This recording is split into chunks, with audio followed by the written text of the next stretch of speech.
여러분 안녕하십니까. 캐도란마 이은우입니다. 이완구 국무총리 임명 동의안을 놓고 여의도에서 결사항전을 벌이던 여당, 야당 전쟁을 16일 월요일로 연기했습니다. 16일 날도 본회의 통과가 되지 않으면 혼란한 전국이 장기화될 것 같습니다. 한편 땅콩회항 소동을 일으켰던 조현아 전 대한항공 부사장, 지금 법원 판결이 나오고 있는데요. 항로 변경죄가 유죄로 나왔습니다. 구체적인 형량은 어떻게 될지 잠시 후에 살펴보겠습니다.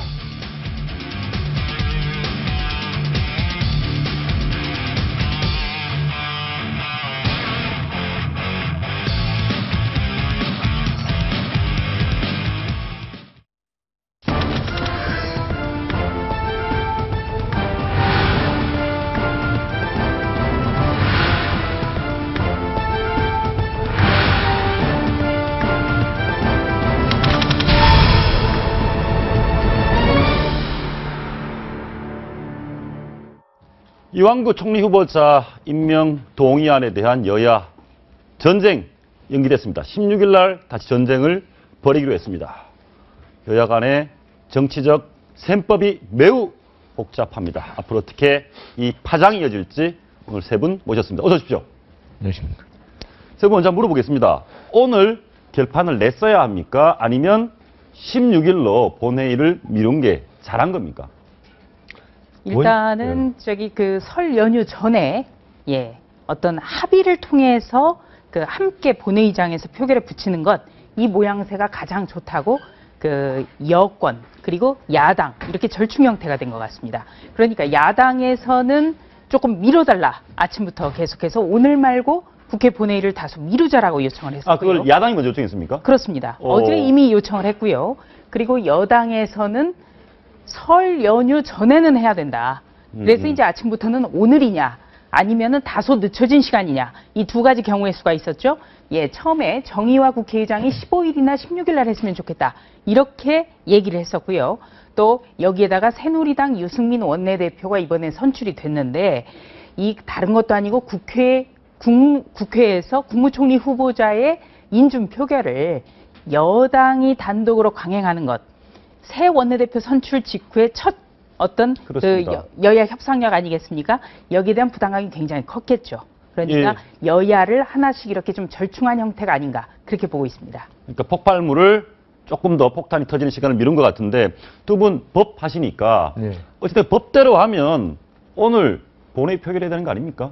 할 수는 있는 거죠. 그런데 제 생각에는 세 파트, 그러니까 국회의장, 여당, 야당 전부 다 좀 실리를 추구한 게 아닌가.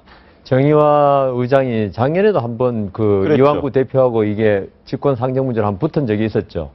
정의화 의장이 계속적으로 나는 여야 합의가 아니면 부의 안 하겠다, 어떤 원칙 비슷한 걸 계속 내세우면서 어떤 상생의 정치, 이걸 표방하고 계시는데, 제 생각에 그런 면에서 정의화 의장이 승리한 것이다.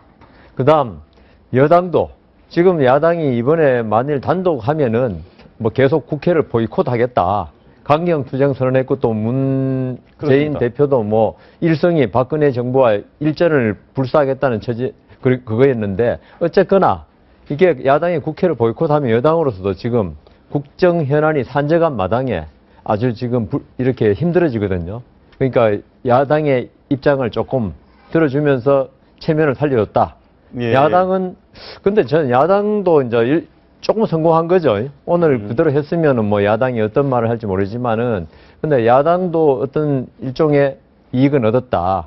근데 16일까지 과연 무슨 일이 일어날 건지, 무슨 일일지 알 수 없다. 그걸 알 수 없어서 야당이 어떤 생각을 가지고 있는지, 한편으로 생각하면은 야당도 여당에서 어떤 모종의 물밑에서 그걸 얻어냈지 않겠느냐. 그래서 16일까지 해주고, 안 그러면 사실 오늘 해야죠. 이게 아까 말씀드린 대로 우리나라 정치는 5분 후를 모르겠더라고요. 무슨 일이 터질지.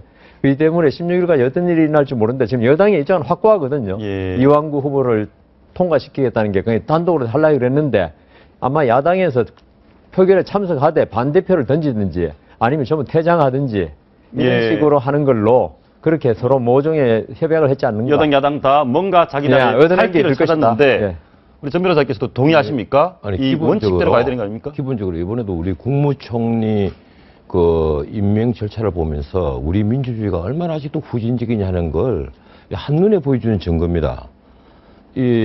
어제 오늘 모든 도하의 모든 신문 사설에서 예. 이완구 총리가 물러나는 것이 옳다, 용퇴하는 것이 옳다, 최소한 새누리당도 정신 차려라, 이런 내용이 사설이 다 실렸습니다. 예. 그리고 국민 여론도 이미 50% 이상, 60% 좌우로 아래 위로 지금 부정적 의견을 보이고 있고, 누가 보더라도 이 정도 같으면 과거에 안대희 후보나 문창국 후보를 왜 사퇴를 시켰느냐, 이런 말이 온 국민들 입에서 다 나오고 있거든요. 안태희 문창국보다 더 나쁘다. 나쁜 정도가 아니고 예. 논문 표절 하나만 하더라도 국무위원회에서도 물러나야 돼요. 내가 지난번에도 이 자리에서 얘기를 했지만, 문제는 새누리당에 있어서 이완구 이제 국무총리 후보자가 계력 같은 존재가 되어버린 겁니다. 예. 지금 이걸 통과를 못 시키면 이제 박근혜 정권은 본격적으로 레임덕에 들어갈 것이다. 이래서 당론으로 이걸 이제 밀어붙이는 건데, 예. 이 인사 문제를 당론 정치로 하는 것은 굉장히 나쁜 겁니다. 이게 원래 플랫폼 파티, 당론 정치를 하는 것은 민주주의에 있어서는 굉장히 후진적 형태예요. 근데 특히 이 인사 문제를 놓고 새누리당도 당론으로, 그리고 야당 이제 문재인 그 새 대표의 데뷔전이거든요, 이번이. 데뷔전. 예, 데뷔전인데 온 국민이 주시를 하고 있는데, 새정치민주연합도 어떻게 됐든 당론 정치로 나가는 겁니다. 문제가 될 인사 문제는 크로스 보팅을 해야죠. 각 의원들이 그 투표를 해야, 그 자유 투표를 해야 되는 건데, 문제는 그렇습니다. 새누리당이 지금 현재 그 사실상 재적 의원은, 새누리당 재적은 148명, 148명밖에 되지 않습니다. 예. 외국 출장을 지금 나가 있고 구속되어 있거든요. 아마 그 이대로 그 만약에 인준 문제를 처리를 하지 않고 설 연휴를 맞이하면 국민 여론이 더더욱 악화될 것 같으니까 그 전에 처리를 해야 되겠는데, 오늘 내일 안에 비상동원령 내리고 외국 나가 있는 사람 빨리 들어오라고 지금 난리가 날 겁니다. 아니, 그거 관련해서 제가 하나 알려드리면, 제가 뭐 의원님하고 통화를 했는데, 사실 어제 이미 외국에 출장 가 있는 의원들 전원 소집령이 돼서 어제 밤에 저녁 때 귀국한 분도 있답니다, 의원들이. 그러면 제가 좀 궁금한 게, 어제 저녁까지 결사항전 한쪽에서는 맞겠다, 한쪽에서는 오늘 무조건 통과시키겠다라고 하던, 양쪽에 결사항전 하던 사람들이 왜 갑자기 조용히 만나서 월요일 하지요, 이렇게 된 겁니까? 네, 우선은 이 정의화 국회의장, 조금 전에 그 여상원 변호사께도 말씀하셨지만 작년에도 이 예산부수 법안 처리, 이 문제에 대해서 본회의가 예정이 돼 있었습니다만 한 번 미룬 전례가 있습니다. 네, 그때 이완구 원내대표가 원내대표직을 사퇴하겠다 이렇게 선언을 했다 번복을 한 일도 있었죠. 네, 바로 이 정의화 국회의장은 이 직권상정 문제에 대해서는 굉장히 좀 거부감이 있습니다. 물론 뭐 계파별로 따지면은 어떤 친박이 아니기 때문에 그런 어떤 그 청와대라든지 아니면 새누리당 지도부가 강력히 요구하는 대로 순순히 끌려 들어가지 않겠죠. 예. 네, 그리고 또 하나는 앞서도 말씀드렸습니다만 이 유승민 원내대표도 첫 원내 사령탑으로서 여야 협상을 어떻게든 그 모양새 있게 꾸려나가는. 모양새 있게. 예. 그러니까 여기서 첫 작품이 강행철이다. 이거 굉장히 스타일상으로 좋지 않거든요. 하나, 제가 영상 하나, 말씀 하나 들어보겠는데요. 정의화 의장이 부의를 안 했을 때 당시 원내 대표였던 이완구 대표 얘기입니다. 한번 들어보시죠. 이 법률안을 볼모로 해가지고 국회를 막는 것은 그건 국민의힘 도리가 아니죠. 그것을 국회의장이 방조한다면 어떻게 되겠습니까? 저는 원내대표로서 막중한 책임감을 느낍니다. 물론 최선을 다했지만 이러한 사태가 벌어진 것에 대해서 정치적으로 책임을 지고 원내대표직을 물러나겠습니다. 방금 영상에서 물러나겠다고 한 것은 총리 후보자에서 물러나는 거 아니고 이미 과거의 영상입니다. 그렇죠. 그러니까 원내대표직을 나 이렇게 하면 못한다 이렇게 사퇴를 했다가 거두어드렸죠. 김무성 대표가 이 원내대표 지금 이렇게는 얘기했습니다만 우리는 박수로서 철회하기를 바란다 이렇게 해서 이제 번복이 된 사례도 있고요. 또 이 새정치민주연합 같은 경우에는 이완구 총리 후보자가 충청 출신이기 때문에 어떤 오늘 금력 저지를 한다든가 이렇게 하기가 상당히 그 부담이 가는 측면이 있습니다. 그리고 새정치민주연합에서는 주말이 넘겨가면서 국민 여론이 더 악화가 될 수 있다. 여기에 좀 방점을 두는 것 같습니다. 그러니까 이 여론의 항배를 더 두고 월요일 날쯤에 진짜 당론을 한번 결정해보자 이랬을 가능성이 높겠습니다. 여기 한번 보시죠. 여기까지 지금 청문 보고서 채택을 했습니다. 불발이 됐으면 장기화가 되는데 채택까지 온 거죠. 네, 그렇습니다. 채택까지 온 거는 잘한 겁니까? 채택은 여당이 단독으로 일단 했죠. 예. 네. 지금 아마 여당 단독으로 채택한 것도 처음 아닙니까? 네, 저도 처음으로 알고 있습니다. 예. 국무총리 후보자의 경우에는요. 예. 예. 그럼 이 채택도 여당, 새누리당이 무리수로 보시는 겁니까? 아니면 이까지는 예, 당연히 무리한 거죠. 무리했다. 제가요, 예, 시간이 오늘 얼마 많지 않으니까 짧게 말씀을 드리겠는데, 지금 이분의 하자가 그 공직자로서의 근본적인 결격 사유예요.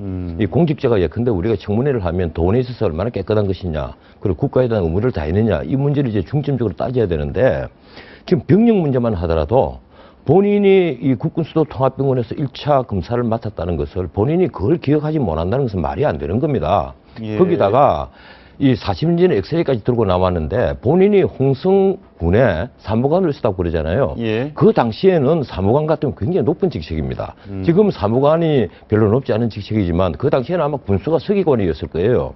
그러니까 홍성에 있어서는 막강한 이 지역 권력자입니다. 그 상태에서 그 홍성에서 이제 3차 병력 검사를 맡아서 이제 방위로 빠졌는데 이게 말이 된다고 생각합니까? 나는 말이 되지 않는다고 생각해요. 그리고 재산 문제만 하더라도 분당에 땅 투기한 것은요. 나는 이게 명백히 나 땅 투기라고 나 확신을 합니다. 왜 그런가 하면요. 본인이 그때 자민련 원내 총무를 지냈고 건설부 장관이 자민련 소속이었어요. 그 땅을 사서 불과 2달이 지난 뒤에 분당 신도시 계획, 판교 신도시 계획이 발표가 됐단 말이에요.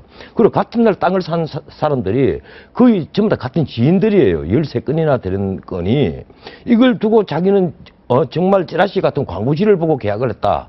그 많은 돈을 광고지를 보고 단숨에 계약을 했다. 이게 저는 얘기가 되지 않는다고 보고 논문 표절만 하더라도 특사기 하나, 박사기 2개입니다. 이 자체를 놓고 봤을 때 이분은요, 지금 국무총리의 문제가 아니에요.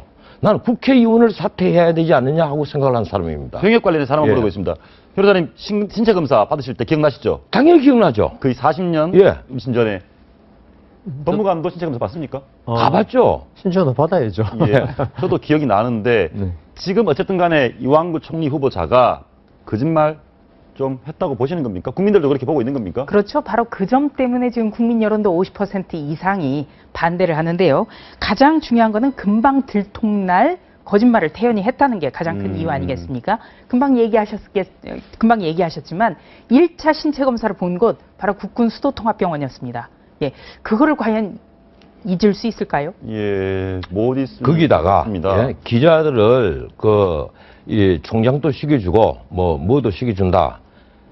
어떻게 보면요, 회유가 아니고 이건 일종의 협박이에요. 그리고 내가 아는 사람들 총장도 시켜주고 교수도 시켜줬다. 이런 얘기를 서슴없이 할 수 있다는 것은 이 민주주의자가 아니고 패거리 정치를 하는 어떤 마피아 같은 조직의 자기가 보스라는 얘기입니다. 예, 그건 공직자로서 근본적인 결격 사유예요. 알겠습니다. 네, 저는요, 이번에 금방 전원책 변호사님이 얘기하셨지만 이 현업에서 뛰고 있는 기자들을 상대로 협박을 한 거죠. 네, 기사 나에게 불리한 거 하면 내가 얼마든지 빼줄 수 있다, 뺄 수 있다.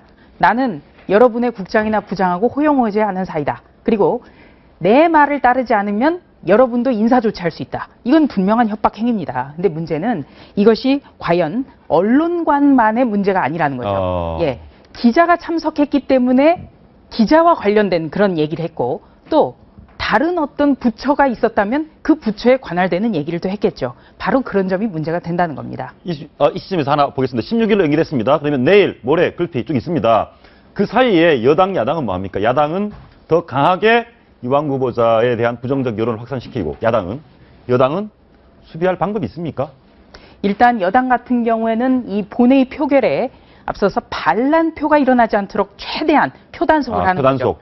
네. 단속 얘기를 그만하고 지금 땅콩에 징역 1년 선고가 나왔습니다. 딱 예상했던 조금 전에 결과대로 나왔군요. 향로 변경죄가 유죄인데 징역 1년은 상당히 좀 충격적인 일 아닌가요? 어떻습니까? 징역 1년이 충격적인 게 아니고 예. 집행유예가 안 나온 게 이제 조현아 피고인으로서는 충격적인 거겠죠. 지금 집행유예가 나왔는지 안 했는지는 확인은 안 되고 있는데요. 검찰이 보통 3년을 구형을 하는데 예. 그게 3분의 1로 이렇게 줄어들 수 있습니까? 보통 2분의 1 이하로도 많이 합니다. 예. 그리고 이번 사건 같은 경우에 제가 그 검찰 3년 구형했을 때 형이 얼마나 나올 것이냐, 선고가 예. 얼마 될 것이냐 예측하라고 할 때 그 사실 예측이 참 조심스러운 건데 1년에서 1년 6월 정도 나오고 이게 조현아 전 부사장이 자신의 범행을 반성한다고 그런다면 그걸 예. 법원이 인정한다고 그러면 거기에 집행유예가 붙을 것이고 예. 박찬진 사무장이 나왔을 때 그 강력하게 그 규탄했거든요. 지금 방금 확인된 게 집행유예 없습니다. 네. 그러니까요. 그게 예. 그 재판부에서 박창진 사무장 나와서 이렇게 전혀 그 대한항공 측의 사주라든가 이게 반성하는 게 없었다. 오히려 자기가 불이익을 봤다. 그 이후에도 지금 박창진 사무장이 그 다시 병가를 내고 지금 휴가에 예. 들어갔다는 이야기도 있거든요. 그게 아마 재판장도 받겠죠. 하나 물어보겠습니다. 그 법원에서 직접 근무하셨으니까 예, 재판하실 때 그 예. 피고인이 피고인석에서 자세가 좀 불량하다든가 이러면 그런 것도 판결에 영향을 줍니까? 뭐 그게 꼭 결정적으로 안 궁금합니다. 주지만 이번에 판사가 지적을 했습니다. 당신이 지금 반성하는 태도냐라는 뉘앙스로. 그러니까 그 판사가 그 말을 벌써 법정에서 할 때는요. 예. 상당히 불쾌해진 겁니다. 보통은 그 피고인석에 앉은 피고인이 그 약간 자세가 흐트러진다고 곧바로 지적하지 않습니다. 왜냐하면 그렇게 지적을 해버리면은 피고인이 나중에 판결을 받을 때 재판장이 나한테 편견을 가지고 있구나 이런 인식을 주기 때문에 나중에 엄한 형을 선고할 때는 보통 지적하지 않습니다. 그런데 아주 뭐 자세가 뭐 옆으로 삐딱하다든지 이럴 때는 지적하죠. 그렇지만 보통은 약간의 그 흐트러지면 용서해 주는데 재판장이 벌써 그 말 할 때는 상당히 불쾌했다는 것을 또 은연중에 드러낸 거죠. 은연히 드러냈다. 저는 이제 어떤 일화가 떠올리냐면 2006년에 현대비자금 사건으로 많은 분들이 2003년이죠. 2003년에 현대비자금 사건으로 여야 의원들이 같이 함께 재판을 받는데요. 같은 혐의의 여야 의원이 계셨습니다. 그런데 한 분은 그 재판장에게 곧 총선이 있는데 빨리 좀 선고를 빨리 해줬으면 좋겠다. 예, 이렇게 얘기를 했고 한 분은 그걸 보더니 납작 엎드린 자세로 제가 정말 죽을 죄를 지었고 반성을 하고 있다. 네, 그런데 재판 결과는요. 앞에 얘기한 의원 같은 경우에는 실형 구속 선고가 됐고요. 뒤에 분은 불구속이 선고가 된 그런 일화가 좀 떠오르는데요. 이 조현아 전 부사장 같은 경우에 이 5가지 혐의가 적용돼서 구속 기소가 됐는데 이 가장 큰 관심은 항로변경죄가 과연 적용될 것인가. 항로변경죄가 적용이 된다면 최소한 징역 1년 이상이 선고가 될 거다. 이런 그 가능성이 많이 나왔었습니다. 그리고 조현아 전 부사장에게 그 재판부는 굉장히 기회를 많이 줬습니다. 그렇습니다. 조양호 회장을 증인으로 채택하고 이런 건 저도 참 처음 봤는데요. 그럼에도 불구하고 조현아 전 부사장의 재판정에서의 태도, 턱을 괴서 지적을 받고 그래서 약간의 그 저희가 흔히 쓰는 말로 괘씸죄가 좀 적용되지 않겠느냐. 반성하지 않았다. 예. 예. 근데 전 변호사님, 법리상으로 보면 지금 항로 변경이 유죄가 됐고 집행유예 없는 실형이 나왔습니다. 법리상으로 보면 어떻게 보십니까? 저는 제가 법을 파먹은 지 이제 한 40년 가까이 되는데 예. 처음 시작했을 때부터요. 이 법을 해석할 때는 우리와 여 변호사님도 저는 동의하시리라 생각하는데 법을 해석을 할 때는 그 입법 목적, 입법의 취지를 먼저 생각을 해야 됩니다. 예. 항로 변경죄가 집행유예 저기는 예. 조사관은 예. 풀어준 거죠. 네. 예, 조현아 전 부사장은 집행유예가 없기 때문에 1심 선고니까요. 1심 선고니까, 예, 일단은 항로 변경죄라는 것이 과연 지금처럼 계류장에서 비행기가 앞으로 나갔다가 다시 리턴을 한 것을 항로 변경죄로 처벌하기 위한 것은 아닐 거예요. 항로 변경죄는 어디까지나 비행기가 이륙을 한 다음에 이 항로를 일방적으로 변경했을 때 처벌하기 위한 조항이고, 예. 그래서 상당히 법정 형량이 높은 것이고, 그리고 이 재판을 내가 지금까지 지켜보면서 이 첫 번째 기일에 이제 조양호 증인을 채택을 해서 그 다음 기일에 불렀습니다. 예. 그건 난 참 이해가 안 돼요. 이 조양호, 아버지 되는 조양호를 부르는 것은 어디까지나 피고인에 대한 양형에 참작하기 위한 것이고, 그렇습니다. 범죄를 증명하기 위한 것은 아니거든요. 예. 핵심 증인은 아니란 말이에요. 예. 그런데 재판부가 이렇게 여론과 그리고 이 감정에 휘말리는 것 아니냐, 이런 우려를 저는 가졌는데, 아니나 다를까 이 항로 변경죄를 유죄 판결한 것을 보고 이거 아마 저는 대법원까지 올라가서 새로운 판례를 만들기 위해서라도 판단을 받아봐야 되지 않느냐 이런 생각을 합니다. 항고를 하고. 네, 저는 지금 많은 법조인들의 얘기에 대해서 완전히 첨예하게 갈립니다. 저는 물론 항로 변경에 대해서 좀 무리다. 그렇게 이제 물론 검찰이 우선 항로 변경죄로 기소한 자체가 조금 여론의 영향을 받은 게 아닌가. 그래서 저는 재판부에서 어떤 심각한 고민 끝에 이게 나올 줄 알았는데 쉽게 유죄로 나와서 조금 더 항소심이나 이건 대법원까지 가야 됩니다. 왜냐하면 사실관계는 뭐 뻔한 거고 17m 뒤로 이동했다는 거 이걸 항로 변경으로 본 것은 아까 우리 전 변호사님 말씀하신 대로 항로 변경죄가 1년 이상 10년 이하의 아주 무거운 죄입니다. 보통 형법에서 이상이라고 붙은 죄는요. 뭐 강간, 살인 이런 식으로 무거운 죄고 가벼운 죄는 좀 이하라고 그럽니다. 사기는 10년 이하, 절도는 6년 이하.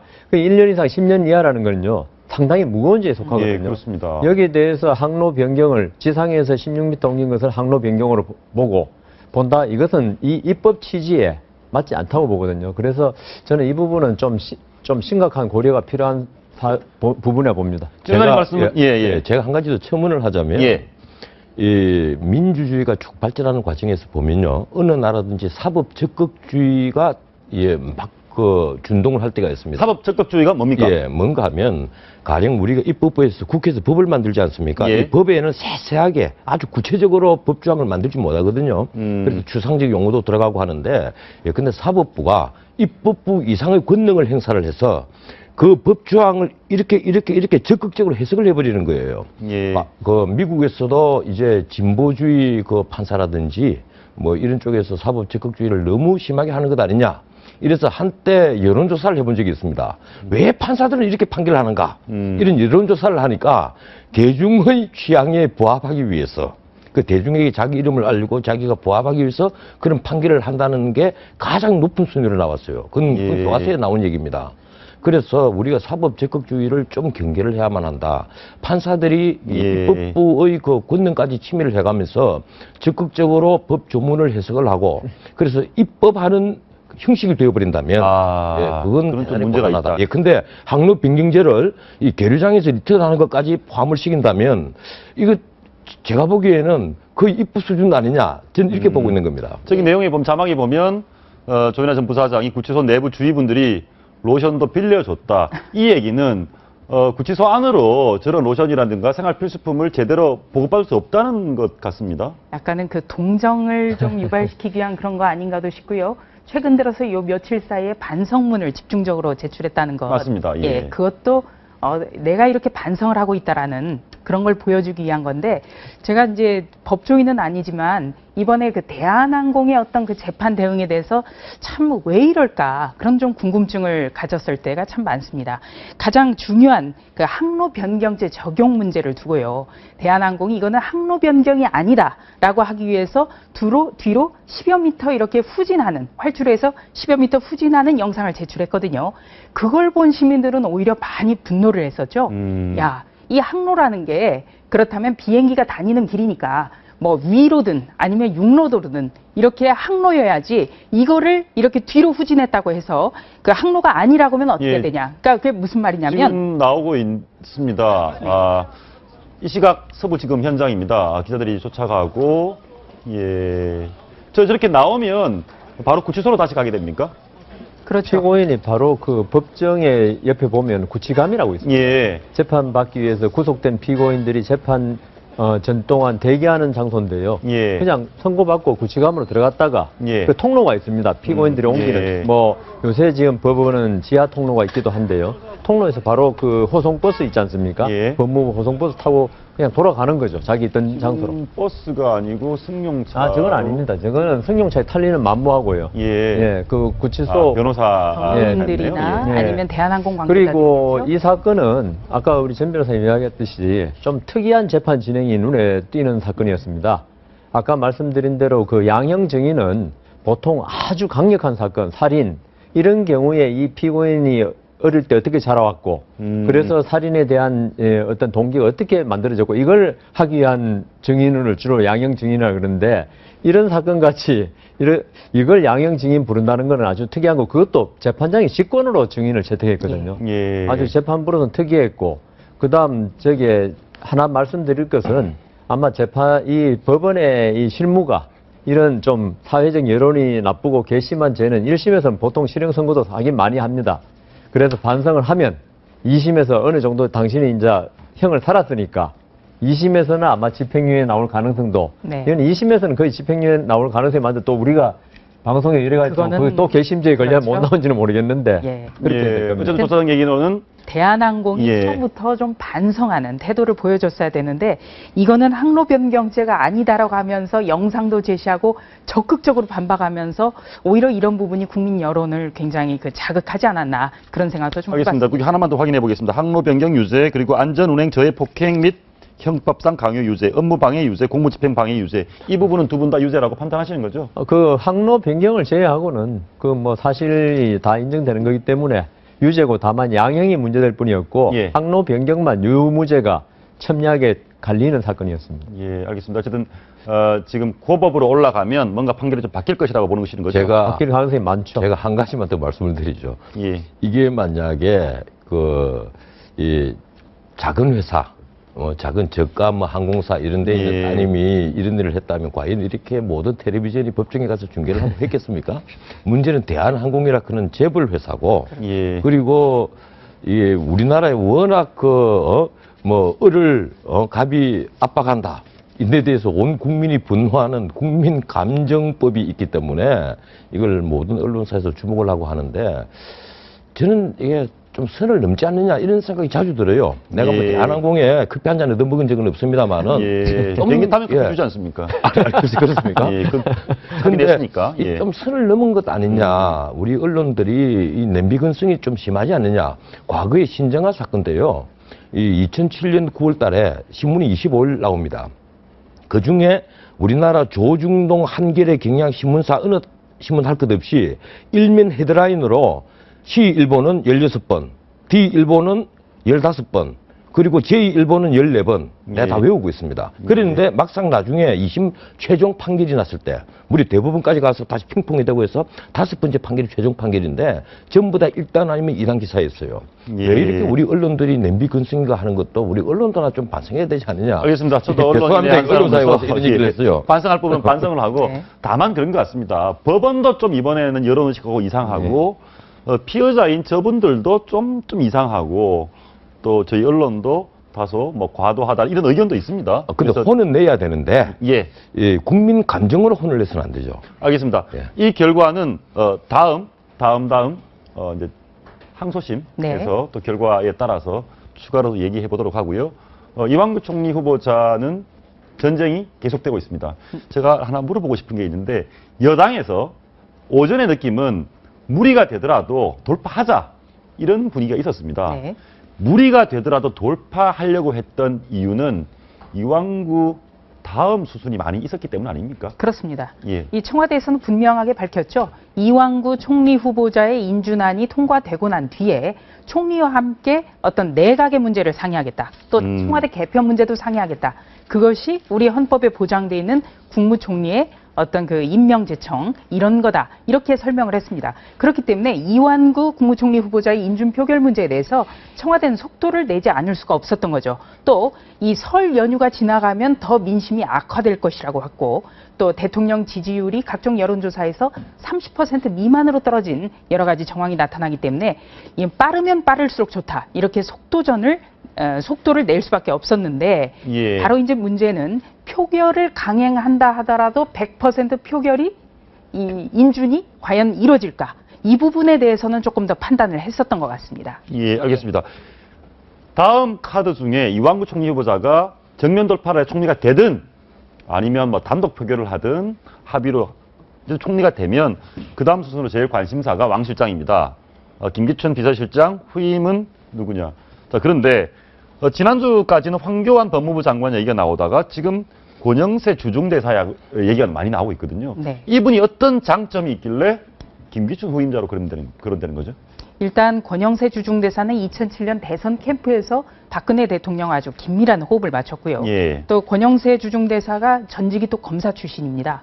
그래서 또 검사냐 할 수 있는 어떤 그 단점은 있습니다만 굉장히 끊고 맺음, 그리고 어떻게 보면 그 사안을 잘 정리해서 보고하는 그런 아주 특장이 있다고 합니다. 그래서 지금 더 권영세 주중대사가 비서실장으로 자리를 옮기는 그 방안이 좀 유력하게 검토가 되고 있습니다. 권영세 주중대사 제 대학 동기인데요. 아, 대학 동기십니까? 예, 대학교 때 그 3학년 때 수학여행 갔는데 같이 사전 답사도 둘이서 같이 가고 아주 좀 뭐 가깝게 지냈는데 제가 뭐 그 이후에는 이제 워낙 법원 검찰로 길이 갈려가지고 예. 뭐 만나본 적은 거의 없습니다만은 그때 그 기억으로는 권영세 주중대사가 친화력이 참 좋았습니다. 아, 친화력이 좋다. 예, 서울 법대생이면서도 예. 전혀 이렇게 티를 안 내고 티라고 그래도 되나요? 예. 아주 겸손하고 이런 게 있어서 제 생각에는 검사 출신이지만 아마 부장검사까지인가 했을 거예요 아마. 그렇죠. 예, 했는데 검찰도 있죠. 고위직을 지내면 이게 목에 자꾸 이게 힘이 들어가지고 나중에 예. 문제 되는데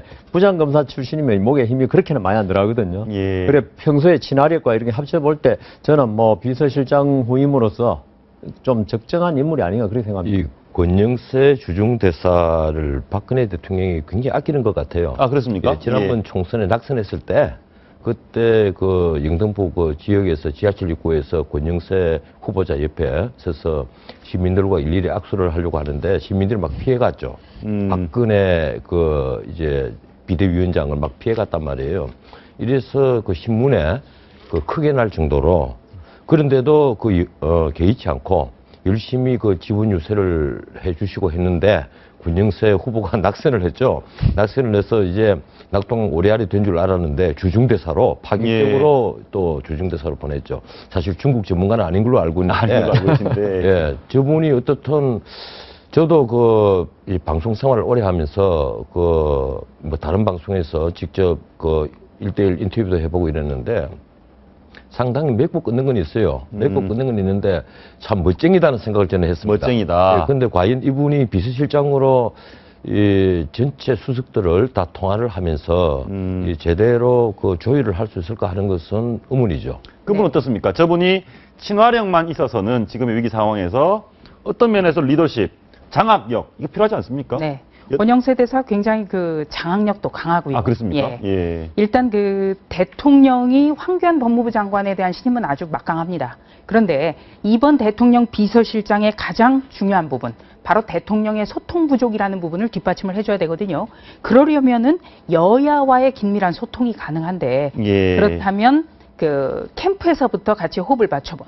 그러니까 대통령이 어떤 것을 얘기해도 이것은 어떤 마음으로 얘기하는 거고 어떻게 전망이 될 거다까지 읽어낼 수 있어야 되지 않느냐.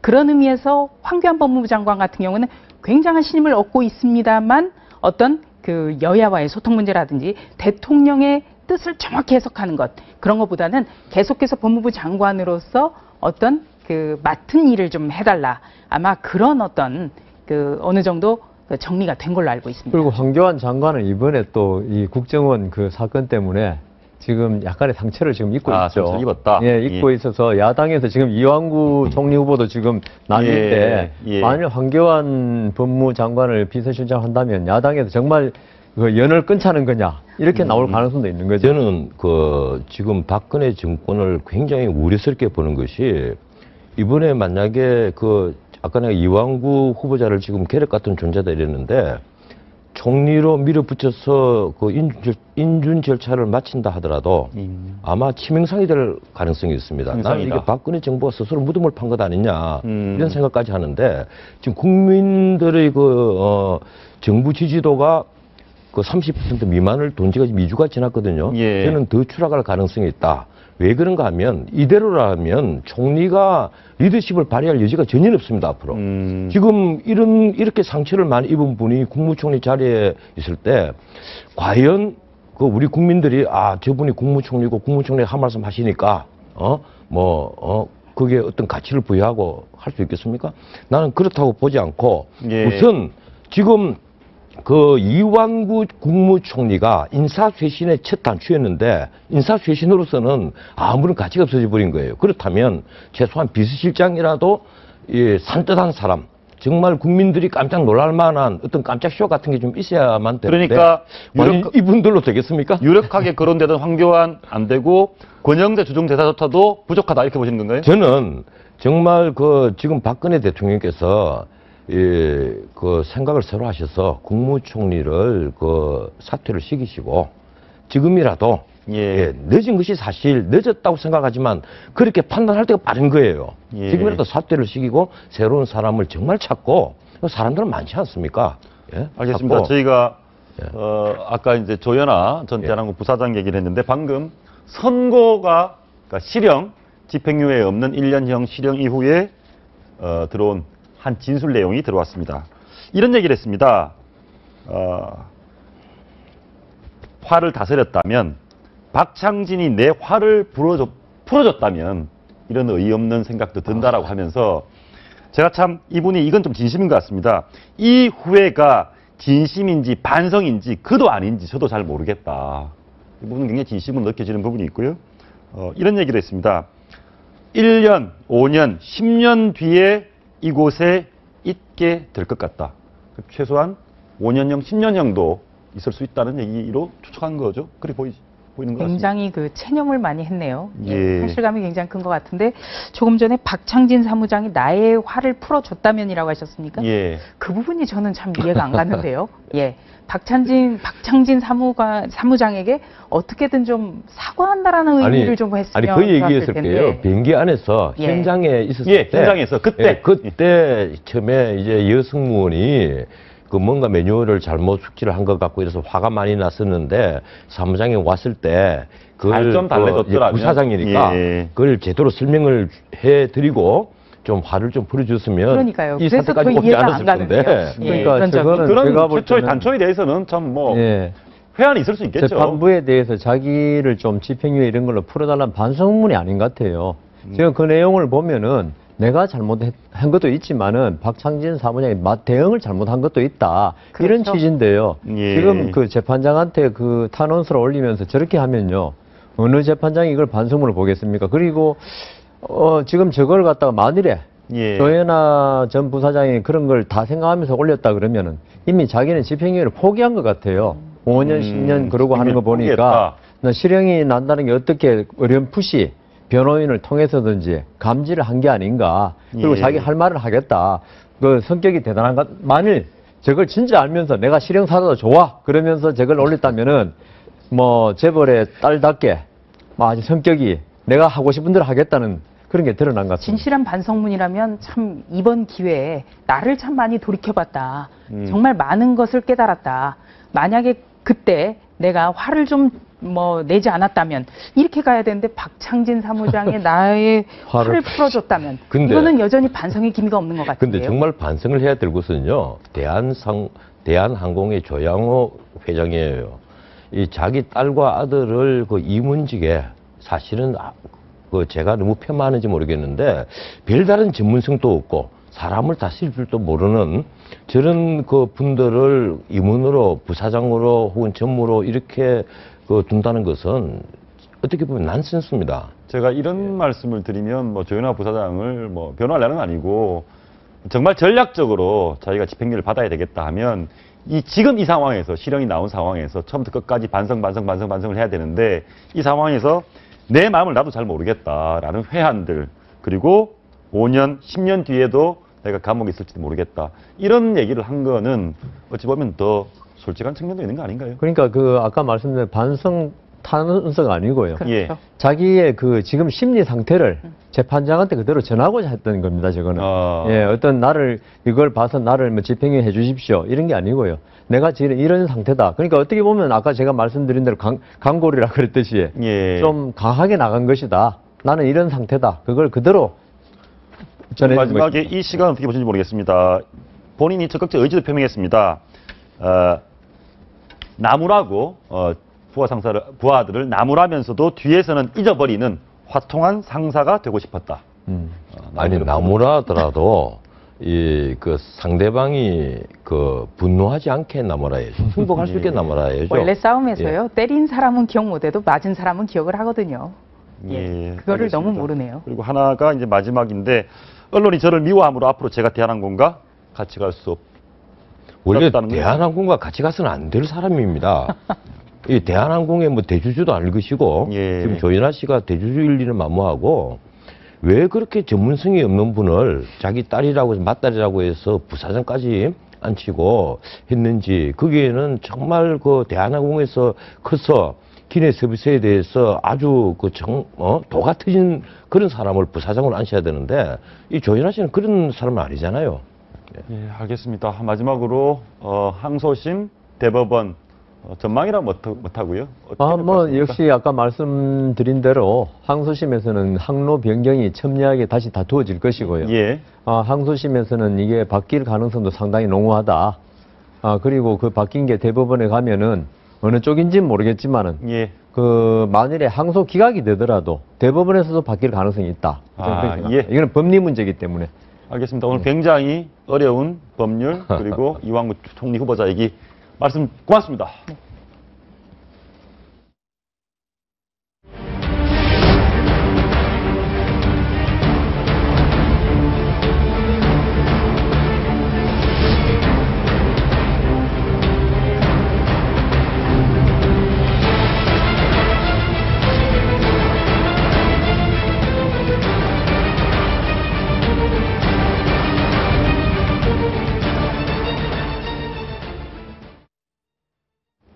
우리 서울의 북쪽 평양이 지금 바짝 숨죽이고 있습니다. 다름 아닌 또다시 불어닥친 숙청 피바람 때문인데요. 마식령 스키장 건설을 주도한 인물 김정은 정권 건설 사업의 1등 공신인 마원춘도 경질됐다는 소식이 들리고 있습니다. 그리고 김여정의 남편이 밝혀졌다는 소식도 있습니다. 이 소식 경민대 강명도 교수와 함께 얘기 나눠보겠습니다. 어서 오십시오. 네, 안녕하십니까. 예, 오늘 나눌 얘기 잠시 보시고 얘기 나눠보겠습니다. 보시죠.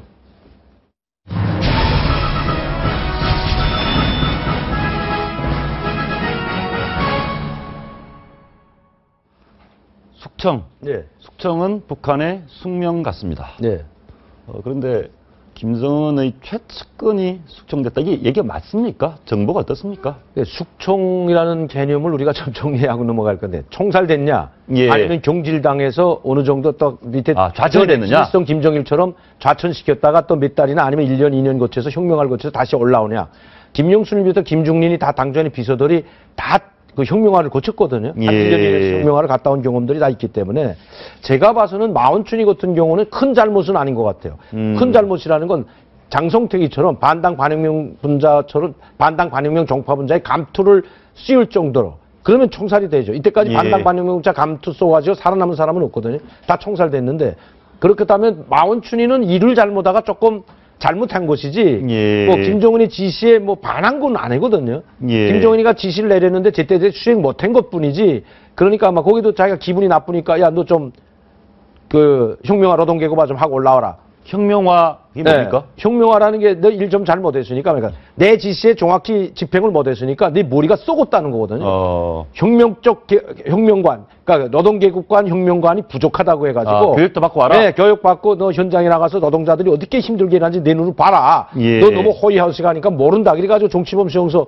18호 관리소 같은데 그 혁명화 작업반이 있어요. 또 여독 수용소에 혁명화 작업반이 있지 않습니까? 예. 그런데 보냈다가 1년 아니면 몇 달 만에 다시 올라온 사람도 있고 저도 이제 1년 6개월 만에 올라왔습니다.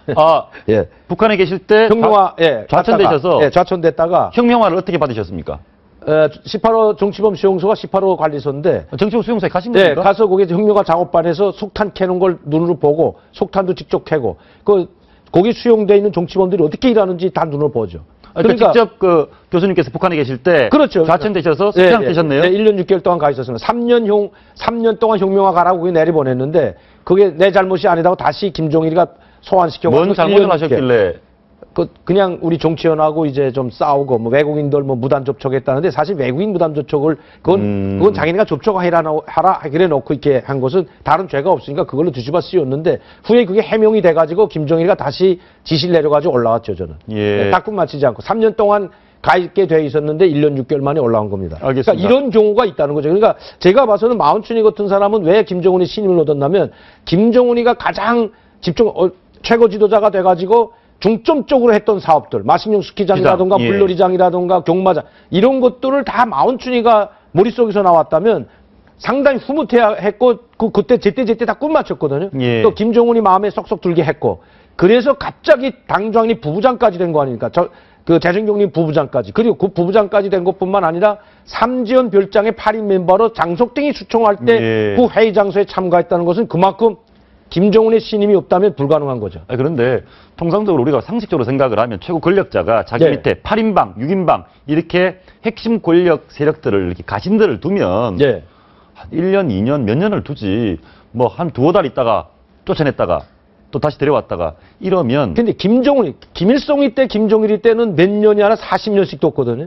자, 김영순이도 한 20, 30년 계속 당정위원회 비서했죠. 오진우 같은 사람은 죽을 때까지 인민무력부장 정치국 상무위원 하지 않았습니까? 그러니까 김정일이나 김일성한테 충성했던 사람들은 다 오래 쓰고 또 잠깐 혁명화 갔다 와도 다시 썼는데 지금 김정은이는 다릅니다, 지금. 김정은이 왜 그러는가 하면 장성택 고모부를 총살할 정도로 자기가 지금 위기감을 느끼고 있었거든요. 왜냐하면 예. 세력화가 생겨가지고 장성택이 같은 경우는 김정은의 최고 지도자까지 넘보지 않았습니까? 이러다 보니까 이걸 공포 정치로 다스리지 않으면 오자오자해지면 자기가 나이가 너무 어리기 때문에 자기를 예. 깔보는 것처럼 항상 위압감을 느끼고 있다는 겁니다. 그러니까 그냥 수틀리면 그냥 총살 아니면 숙청시키고 하는데 지금 김정은이가 올라와가지고 숙청되고 경질되고 총살당한 사람들이 상당히 많지 않습니까?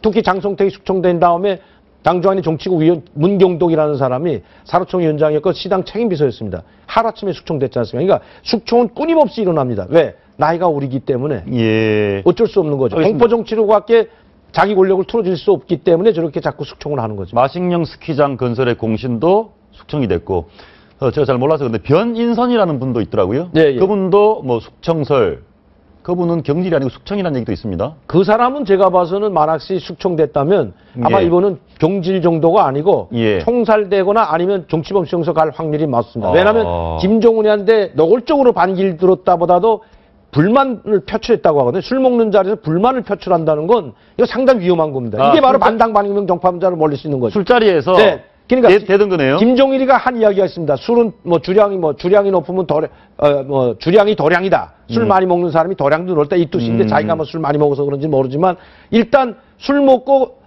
속에 있는 말 한다. 이것도 김정일이가 이야기한 겁니다. 그러니까 맨정신에는 충성하는 거 없지만 술 한 잔 먹이놓으니까 그래서 김정일이 앞에서 술 먹고 실수하는 바람에 바로 총살된 사람이 이동호 제1부부장, 통일전사부 이동호 82년도 김정일이 생일 때 40돌 생일 때 바로 끌려나가서 총살된 게 바로 이동호 부부장이에요. 그러니까 말 한마디 잘못했고. 술자리에서 말 한마디 잘못해서 뭐라고 했나? 그건 김정일을 비하한 게 아니고 지도자 동지 수룡님이 살면 얼마나 살겠습니까? 이랬던 거죠. 아, 수룡님이 살면 얼마나 살겠냐? 자기네 있을 땐 그런 말 계속 했는데 예. 거기는 오진을 못한 김일성 친척들도 카톡대는데 그런 말 하니까 이게 김일성 귀에 들어가게 되면 너희 내가 죽기를 바랬구나 너희들끼리 게 예. 가장 신복 중에 신복이 이동호 부부장이었는데 바로 그날 김정일 40돌 생일상이 사형 집행날, 사람 잡는 날이 돼버렸던 거예요. 이런 일이 비질비질합니다. 그러니까 예. 술 먹고 실수하면 이거는 속에 있는 말이라고 합니다. 실수라고 안 보죠. 근데 변인선이는 부총참모장 겸 작전국장인데 아마 술 먹는 자리에서 김정일에 대한 불만을 노출했다고 합니다. 그러니까 이게 누가 그걸 가서 고자질하니까 바로 넌 항상 그런 마음을 가지고 있어. 위험하거든요. 욕심을 품고 있는 겁니다. 작전국장이 그 정도 이야기하고 부총참모장인데 무력을 쥔 가장 핵심 부서거든요. 작전국이. 예. 그 사람이 자기에 대해서 불만을 가지고 있다면 위험하니까 그냥 이거는 경질이 아니고 총살될 수도 있습니다. 물론 아직 정확한 건 나오진 않지만 아직 보이지 않고 이런 것들은 솔로 계속 나오는데 일단 11월 달에 자취를 감추고 아직도 나타나지 않는 게 바로 두 사람입니다. 마운춘이, 변인선이. 예. 예. 북한에서는 권력자와 술 약한 사람은 총살당하기 쉽겠습니다. 예. 말 잘못하면 그냥 술이 강해야 되는. 예. 그와 함께 최근에 또 어제 오늘 들려온 소식이 김정은이 이설주와 사이가 안 좋다 이런 얘기가 있거든요. 예. 저희가 어떤 내용인지 한번 보고 대화 나누겠습니다.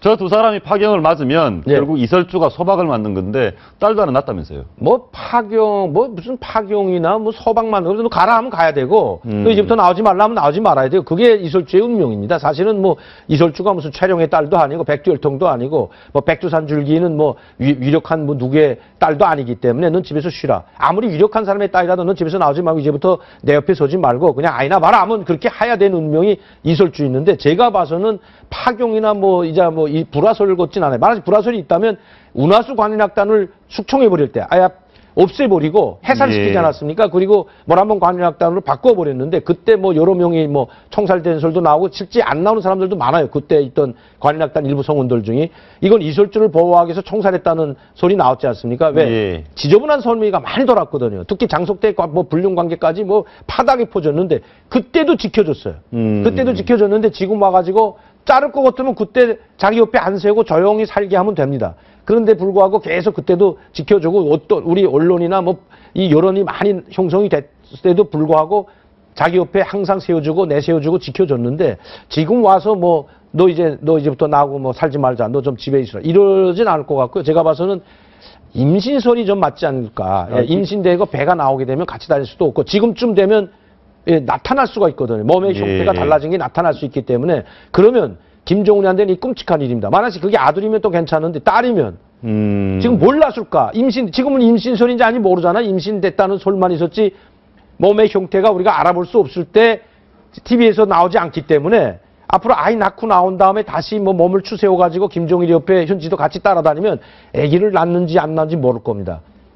사실 우리가 이설주가 아기 낳았다는 것도 그때 임신돼서 한번 TV에 나온 적이 있었어요. 그러다 없어고 아들인지 딸인지 몰랐는데 로드몬이라는 그 농구선 데니스 로드몬이 예. 원산에 있는 별장 특각에 가서 술 마시다가 이제 이설주당 와가지고 딸 주혜라는 거 같이 가족들끼리 같이 뭐 만찬을 했다 이런 이야기를 하면서 이름이 김주혜가 노출된 거거든요. 만약 로드몬이 아니면 아직도 베일에 쌓여 있을 겁니다. 그런데 네. 지금 뭐 임신설도 있고 여러 설이 있는데 그래도 단순히 TV에 나타나지 않는다고 해서 파경설이 나오는 건 아니지 않을 겁니까? 그러니까 어떤 배경, 어떤 의혹 요소가 있기 때문에 자꾸 파경설 이런 얘기 나오는 겁니다. 그 파경설 나오는 건 이제 아들 안 낳아서 그렇습니까? 아니죠. 이제 뭐가 날지는 모르지만 만약에 아들을 못 낳게 되면 북한에서는 노동신문으로부터 조선중앙TV는 모든 언론 매체가 김정은이가 등장했을 때 앞으로 조선민주주의공화국, 조선노동당 우리 공화국은 백두혈통만이 계승할 수 있다고 못 박아놨기 때문에 법에? 네, 법에 노동당 규약에는 밝혀놓지 않았지만 노동신문이나 조선중앙TV는 계속해서 말했습니다. 그 노동신문 큰 사설에 오직 백두혈통만이 우리 당을 계승할 수 있다. 이런 이야기를 했거든. 그런 사설을 실었기 때문에 그러면 앞으로 북한을 이끌어 나갈 수 있는 지도자는 김정은이 아들만이 할 수 있다고 못 박아놨기 때문에 만약에 이설주한테서 딸이 낳게 된다면 그때는 당황하게 되겠죠. 예. 물론 이제 다시 김정은이 아들이 북한 정권 잡는 일은 있어서는 안 되겠지만 어쨌든 김정은이 생각입니다. 김정은이나 북한의 생각은 아들이 반드시 있어야 된다는 겁니다. 이씨 왕조나 다를 게 없죠. 이씨 왕조에서 왕의 혈통 아니면 안 되지 않습니까? 그렇습니다. 어쨌든 왕의 조카든 아들이든 뭐 소자든 오직 왕의 혈통만이 되잖아요. 다른 사람 될 수가 없잖아요. 그러면 이 씨가 됐다 김 씨가 바뀌는 법은 왕조가 뒤집히는 건데 그러니까 북한도 마찬가지입니다. 백두 혈통만이 돼야 된다고 하기 때문에 백두 혈통은 어머니 쪽에서 오는 혈통은 안 되는 거죠. 그래서 김여정이 안 된다는 겁니다. 예, 알겠습니다. 이설주와 또 다른 북한의 여인 네. 김여정. 예.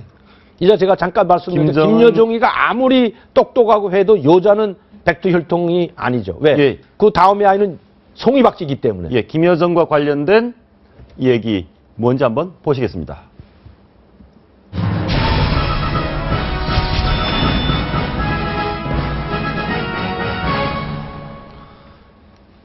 예, 김정은 북한 지도자의 동생 김여정 실질적 권력서열 2위인 실질적으로 김여정의 남편이 최룡의 차남이 아니고 리수용이라는 간부의 조카다. 리수용 씨가 저 외상인가요? 그렇죠. 지금 북한의 외상입니다. 외무상과 네, 외무상. 이 사람의 조카라는 얘기 나왔습니다. 그건 가능하다고 봐요. 저는 가능하다. 최룡의 때는 가능하지 저 두 사람이 네. 이수용 외무상이네요. 예. 왜냐하면 최룡의 아들은 뭐 있는지도 모르겠지만은 맏아들은 뭐 싱가포르에 차 사고 나서 후유증으로 해서 지금 약간 뭐 장애인이라고 하는데 그 아들하고 결혼할 수는 없는 거고. 예. 그리고 최룡이와 같은 최고 이제 실세하고 결혼하면 김정은이 위신이 깎이게 돼. 고니와 위신이 훼손되거든요. 깎인다고. 왜? 제가 힘이 없으니까 최룡해를 뒷백으로 돌려는 이런 이야기가 나올 수 있기 때문에 최룡해는 아니라고 우리가 항상 이야기하고 최룡해 아들은 아닐 거다. 이런 이야기를 했는데 만약에 이수용의 조카라면 가능하죠. 이수용의 조카면 왜 파키스탄의 아들도 아니고, 외교관 출신에 권력 기반이 없군요. 권력 기반이 없는 거죠. 그러니까 그리고 이수용이는 사실은 장성택과도 가까웠던 사람인데 살아남은 걸 보고 외무상까지 시킨 걸 보면 가능하다는 거죠. 이수용의 조카나 아들일 가능성은 있겠다. 이렇게 볼 수 있는 겁니다. 왜냐하면 최고 실세나 권력의 정점에 있는 사람이 아니기 때문에요. 김정은의 비자금 관리인이다. 이런 얘기도 많이 있거든요. 당연히 한 20, 30년 동안 스위스 나가 있었기 때문에 그때 비자금이 다 스위스 나가 있는 건 오래전부터 밝혀진 사실 아닙니까? 그렇기 때문에 지금도 이수용이를 자르고 싶어도 못 자르는 것이 바로 이 비자금 관련 때문에 너무나도 많은 걸 알고 있고 너무나도 비자금 관리를 잘해왔기 때문에 앞으로 김정은이가 이 비자금이나 스위스의 은행을 관리하려면 이수용과 같은 고물이 필요하거든요. 거기서 인맥이 얼마나 잘 돼 있겠습니까? 그러니까 이수용을 자르지 못하고 오히려 외무상으로 앉혀놨는데 그 조카라면 가능하다는 겁니다. 그러면 결국 김여정의 결혼설, 임신설 이런 얘기들이 어느 정도 사실로 증명이 제가 봐서도 김여정이가 딱 결혼한 모습 그 전에 깡충깡충 몇 년 한 2, 3년 전 모습은 완전히 달라졌는데 깡충깡충은 어떤 뛰어다니면서 김정은과 현지도 할 때 옆에서 발차기 하는지 망차기를 하는지 옆에서 뛰어노는 김정은이 현지도를 할 때 그렇죠. 그게 바로 2, 3년 전 일인데 그렇다면 지금은 이제 좀 성숙된 모습 보여주고 또 머리 스타일이라든가 모든 게 다 달라졌어요. 그리고 얼굴도 살도 좀 찌고 그런 거 봐서는 좀 약간 여성다운 말하자면 귀부인 티를 좀 내고 있다는 거죠. 머리 스타일도 그렇고 모든 옷매무시도 그렇고 이제 스타일 옷 입는 스타일 패션도 그렇고 그러면 아마 결혼해서 가능성이 있다. 또 나이도 이제 28, 29살이기 때문에 가능하다는 거죠. 그러면 이수용의 조카일 가능성이 상당히 높다. 이렇게 보겠습니다. 오늘 하나만 더 짚어보겠습니다. 2월 16일 다음 주 월요일 그러니까 이완구 총리 후보자 인준과 관련한 본회의 투표하는 날 김정일이 생일이죠. 이 광명성절이 김정일 생일입니까? 그렇죠. 김정일이가 2월 16일 날 태어났다고 일단 북한에서 2월 16일 김정일 생일이 광명성절. 맞습니다. 그럼 김일성 생일은 4월 15일이요. 그건 무슨 절입니까? 그건 태양절. 태양이에요, 광명성. 그런데 이 김정일 생일 광명성절 절기를 앞두고 전국 요리 경연대회를 펼치고 있다. 이거 해마다 해오는 건데요. 2월 16일 때나 4월 15일 때는 각 도마다 요리 새로운 요리를 개발하거나 해가지고 평양에 모아가지고 요리 경연대회를 하는데 지금 북한에서 먹고 살기 힘들고 하니까 오히려 옥수수라든가 감자라든가 이런 걸로 새로운 음식을 개발해가지고 이것도 영양가가 높고 이렇게 옥수수를 이렇게 만들면 상당히 전분으로 만든 과자라든가 국수라든가 빵이라든가 상당히 맛있게 만들어가지고 옥수수도 이렇게 고급으로 빵도 국수도 과자도 만들 수 있다. 이런 걸 밝혀요. 감자도 마찬가지고. 이래서 이런 걸 하는 거죠. 왜냐하면 밀가루가 훈하면 옥수수나 감자로 빵을 만들 필요가 없잖아요. 감자칩은 만들 수 있겠지만 그런데 이런 요리 경연대회를 통해 가지고 북한 주민들에게 이렇게 해 먹으라고 요리법을 가르쳐 주는 거나 똑같은 겁니다. 쭉 말씀을 들어보면 최근에 김정은의 행보를 보면 어린이집에도 찾아가고 맛있는 거 먹으라 하고 물고기 많이 잡아서 먹이라고 하고 우리식으로 표현하면 서민 행보, 국민을 위한 현장 행보가 많습니다. 김정은이. 김일성이가 그렇게 했던 거죠. 김일성이가 인민들 속에서라는 모든 걸 다 독성실기를 쓰는 거 있거든요. 인민들 속에서는 뭐냐면 북한의 김일성이가 인민들 속에 들어가 된장 맛도 보고 탄광 노동자들의 식당도 찾아서 간장 맛도 국 맛도 보는 것 이런 것들을 이제 다 왔다 간 사람들이 지배인이나 당비서들이 김일성의 인민 쪽 풍모에 대한 걸 쓴 거 있습니다. 그게 회상실기인데 그게 인민들 속에서거든요. 인민들 속에 항상 들어가서 동고고락을 함께하는 위대한 술 이런 걸로 선전하고 우상화하고 카리스마를 높여줬는데 김정은이가 똑같은 그런 이야기를 한다. 할아버지. 그런데 그때는 가능했는데. 김일성 때는 가능했는데 김정은이가 아무리 지시해도 먹을 거 없어요. 물고기를 많이 잡으라 해도 물고기가 잡힙니까? 또 거기에 물고기를 잡으려면 구물이라든가 기름, 과학적 수산 장비 다 있어야 되는데 그런 게 하나도 없죠. 그리고 또 이제 양호장에서 물고기를 많이 기르는데 사료가 있어야 양호장에서 물고기를 많이 기를 거 아닙니까? 오죽했으면 김정은이가 덜 먹고 빨리 자라는 물고기를 개발하라. 이랬는데 그게 맘대로 되지 않잖아요. 그러니까 이런 아무리 지시를 하고 해도 그렇다고 지시 안 하고 가만 앉아 있으면 아무 일도 안 하는 걸로 되니까 이런 양호장이랑 농장이랑 과수원 현지도 다니면서 인민들한테 더 좋은 과일, 더 좋은 물고기, 더 좋은 식품을 공급하라고 아무리 말은 하죠. 그러나 실제 밑에 내려가 보면 일반 서민들은 장마당을 통해서 살아가고 있습니다. 알겠습니다. 북한이 이분 보니까 우리나라가 인도적으로 분유 지원도 거절했습니다. 자존심 때문보다는 국민이 더 중요한 것 같습니다. 예. 오늘 말씀 고맙습니다. 네, 감사합니다. 네, 정의와 국회의장이 16일 월요일에는 여당 단독으로라도 유한구 총리 후보자 인준 관련 표결을 진행하겠다 이렇게 밝혔습니다. 다음 주 월요일 평화롭게 합리적인 결정이 나면 좋겠습니다. 시청해주신 여러분 고맙습니다.